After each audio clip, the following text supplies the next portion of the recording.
सरकार संवरिया मेरा कोई ना सहारा बिन तेरे नंदलाल संवरिया मेरा कोई ना सहारा बिन तेरे सरकार संवरिया मेरे।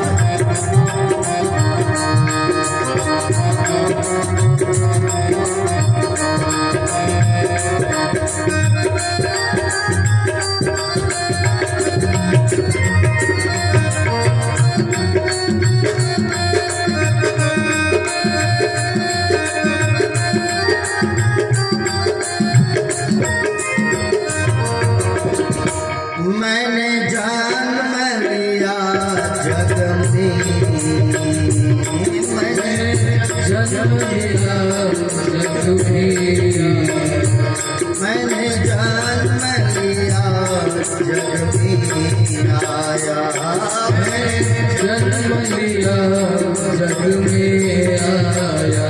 तेरी कृपा से ये नर तन पाया, से नर पाया, तेरी कृपा से नर तन पाया, तेरी कृपा से नर तन पाया। किए उपकार गहरे, तूने किए उपकार गहरे, सरकार संवरिया मेरा कोई ना सहारा बिन तेरे सरकार संवरिया मेरे। भगवान के बिना यहाँ कोई नहीं किसी का है, अगर किसी का है तो कौन है? तो स्वयं ठाकुर है, और ठाकुर के अलावा कोई किसी का है। अगर उद्धार भी करेंगे तो प्रभु करेंगे, और ये आभार गिराएंगे तो प्रभु कराएंगे, और नीचे गिराएंगे तो भगवान ही गिराएंगे। तेरा कोई ना सहारा बिन तेरे नंदलाल संवरिया मेरा कोई ना सहारा बिन तेरे नंदलाल संवरिया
तरसे सावन भादो जस बरसे अब छाय घन घोर रे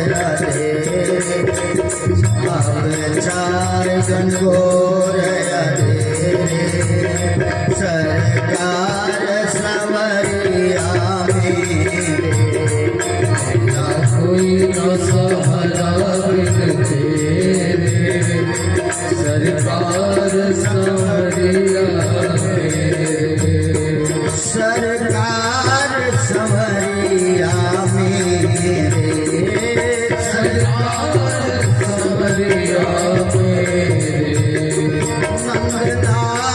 संवरिया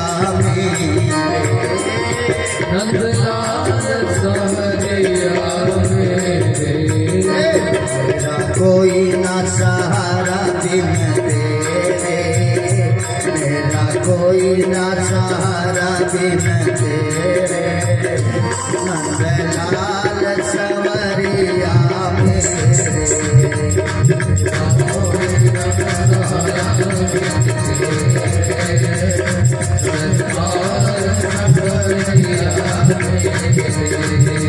मेरा कोई ना सहारा बिन तेरे नंदलाल संवरिया मेरे कोई न सहारा बिन तेरे सरकार संवरिया नंदलाल संवरिया मेरे।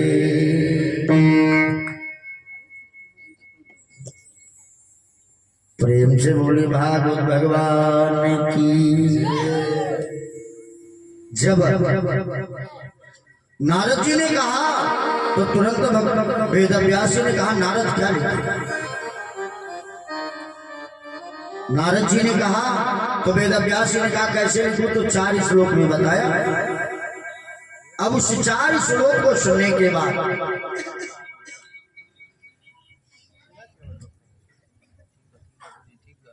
अरे इको ज्यादा हो गया, कैसे ठीक है? हो गया।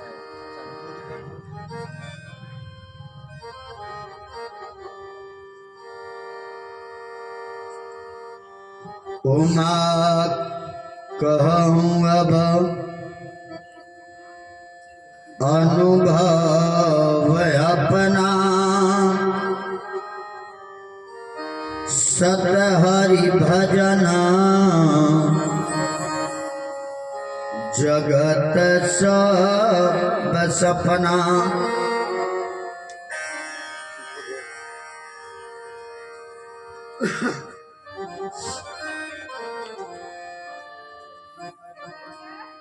तो नारद जी ने कहा सरकार आज उसी मुरली मनोहर घनश्याम भगवान श्री कृष्ण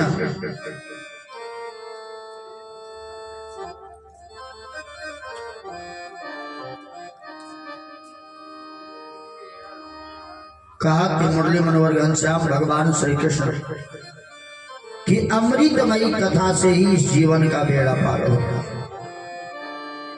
नारद जी ने कहा कि बताइए कि आप जानते हैं कि मैं पूर्व जन्म में क्या था, या आप पूर्व जन्म में क्या थे? वेद व्यास जी ने कहा कि नारद ये तो कोई नहीं बता सकता कि वह पूर्व जन्म में क्या था। तो नारद जी ने कहा कि मैं स्वयं बता सकता हूं कि मैं पूर्व जन्म में क्या था। वेद व्यास जी ने कहा ये कैसे हो सकता? नारद जी ने कहा कि सरकार मुझे पूर्व जन्म की अपनी पूरी दृष्टांत याद है, पूरी वृत्तांत याद है। वेद व्यास जी को नारद जी अपने पूर्व जन्म की बात सुनाने लगे। अहम पुरातीत भवेद् भवः मान्योदास्तोत काश्चन। नारद जी ने कहा वेद व्यास जी से सरकार कि पूर्व जन्म में मैं एक दासी का पुत्र था और जन्म के कुछ ही दिनों के बाद हमारे पिता की मृत्यु हो गई। और जब कहा कि जन्म के कुछ ही दिनों के बाद मेरे पिता की मृत्यु हो गई तो मैं और मेरी माँ दासी दोनों घर में अकेले रहने लगे। कहा कि मेरी माँ दासी इतनी गरीब थी कि अगल बगल के घर जा करके सबके जूठे बर्तन को मांजती थी, और जब उससे जो धन मिलता था, जो अन्न मिलता था, तो उसी से हम लोगों का जीविका पार्जन चलता था। और जब कहा उसी से जीविका पार्जन चलता है, समय बीतने लगा।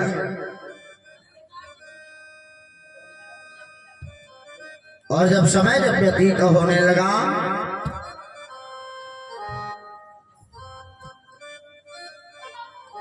उस समय धीरे धीरे उस दासी के बालक की उम्र 5 वर्ष की हो गई। और जब दासी के बालक की उम्र जब 5 वर्ष की हो गई, तो एक दिन दासी के गांव में कुछ ब्राह्मणों का झुंड आया। और ब्राह्मण कैसे थे?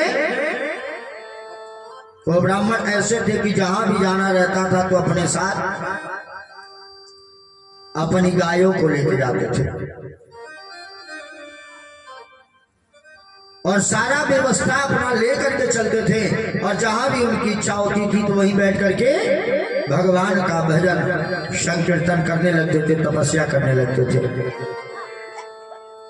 और जब भजन संकीर्तन करने लगते थे तो कुछ समय बीतने लगा। दासी के गांव में गए तो जाकर के लोगों से कहा कि भगवान की कृपा है, भगवान का आदेश है कि मैं इसी जगह पर तपस्या करूं। नगर के लोगों से पूछा कि आप कोई हमें स्थान दीजिए। और जब स्थान पूछा तो नगर के लोगों ने दिया, कहा कि आप लोग यहीं पे अपना स्थान बनाना। और जब कह दिया कि यहीं पे अपना स्थान बनाइए, कुछ क्षणों के बाद ब्राह्मणों ने कहा तो कोई ऐसे व्यक्ति को आप हमें दें कि जिसके द्वारा हमारा लगे विचार करने और सोचने लगे और कहने लगे कि जिसके द्वारा हमारी गायों की सेवा हो सके, हमारे लिए चारों का व्यवस्था कर सके। तो ये सुनकर के तब तक नगर के लोगों ने कहा सबसे अच्छा है दासी को भेजा जाए। एक ने कहा तो दूसरे ने कहा क्यों? कहा दासी क्योंकि महान गरीब है, और जब दासी जाएगी तो भगवान का कि ब्राह्मण का सेवा भी कर लेगी और इसके जीविका का पार्जन भी चल जाएगा। दासी से जब कहा, पहले लोगों ने सोचा हो सकता है कि दासी बुरा मान जाए, लेकिन जब दासी से कहा तो दासी ने कहा दुर्लभ मानव जन्म है, देहन बारंबार, तरुणी ज्यों पत्ता झड़े, बहुरी न लागे डाल। दासी ने कहा कि सरकार ये तो मेरा परम सौभाग्य, क्यों? मानव का जीवन बहुत ही दुर्लभ है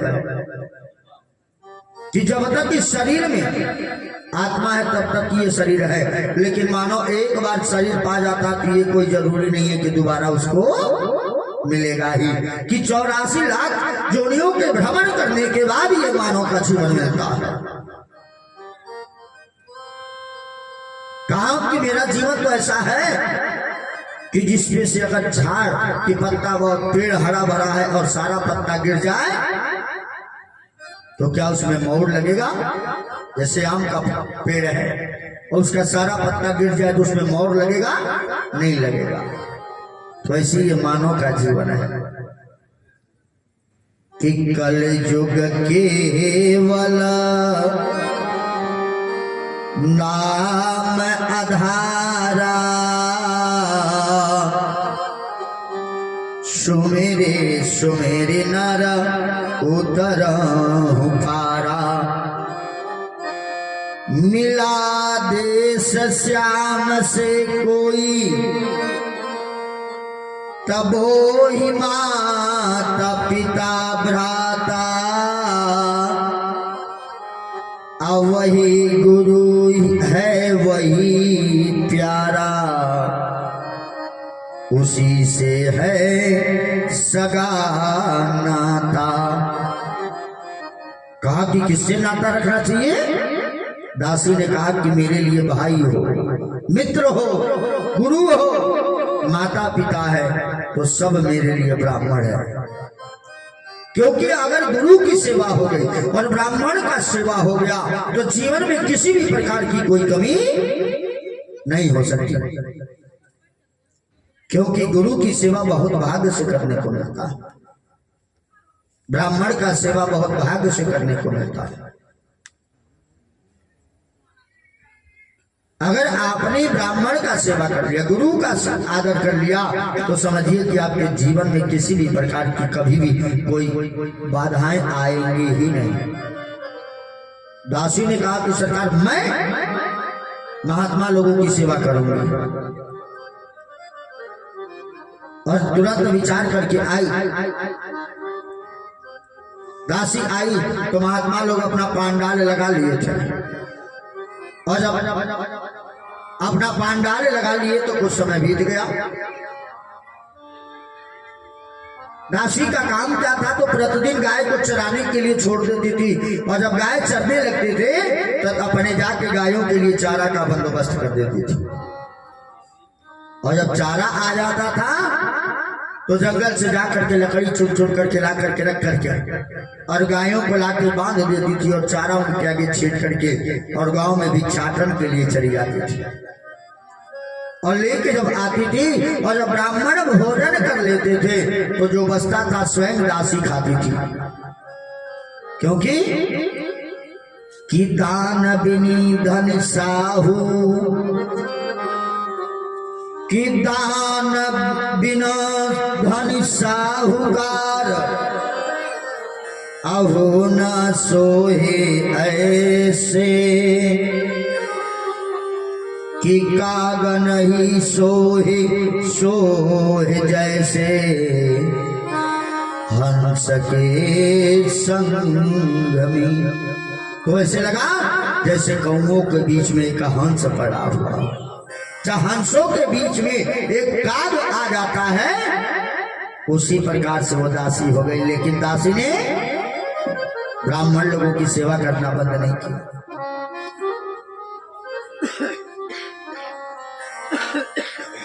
किंतु कुछ समय बीता।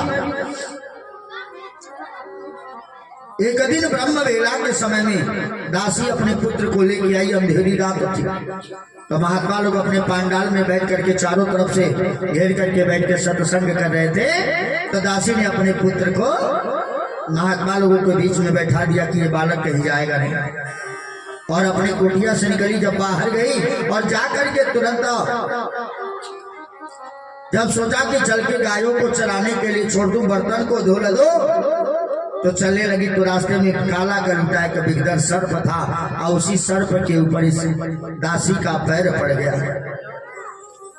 और जब सर्प के ऊपर जब दासी का पैर पड़ा तो तुरंत दासी की मृत्यु हो गई। और जब दासी मर गई, सुबह हुआ। जब सुबह हुआ